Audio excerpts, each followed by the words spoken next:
hei armas vaataja, kuulaja ja kes sa oled liitunud ja toetad seeläbi minu kanali tegevust.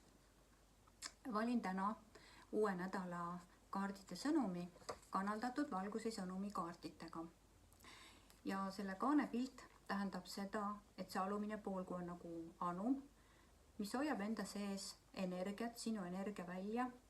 Ja kui see anum on piisavalt täidetud energiaga, siis tal on valgusenergiaga, siis temas on piisavalt ja püsivalt energiat, et sa saaksid olla enda valgusteadlikkuses ja luua enda elus heaolu ja külluses kulgemist.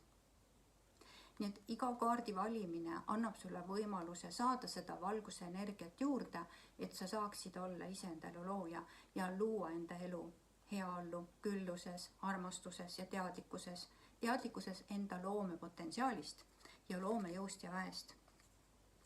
Ja tavaliselt ma valin 3 kaarti. Esimene on sõnum, teine on toetuseks ja kolmas on, mida saab nende 2 kaardite läbi siis, või kuidas sa saad seda lubada, mis need 2 esimest kaarti sulle nagu siis ütlesid. Nii et täna ma valisin juba kaardid ära. Esimene kaart, teine kaart ja 3. kaart.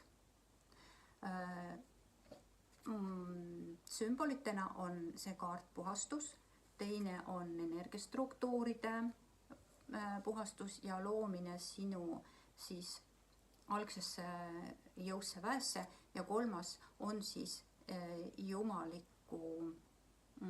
Jumala ema nagu õnnistus ja toetus. Kaarditel pole enda eneses mõttes tähtsustki niivõrd, kui need pildid kiirgavad endast energiat ja nendele on mul kanaldatud teisele poole siis sõnumid. Siit on näha, aga iga kaardi taga on sõnum ehk siis kanaldus vastavale siis sümbolile.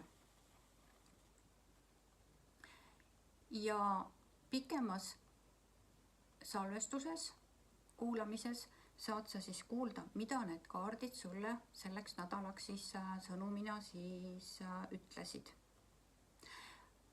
Kui sa ei ole veel tellinud mu kanalit, siis saad sa tellida.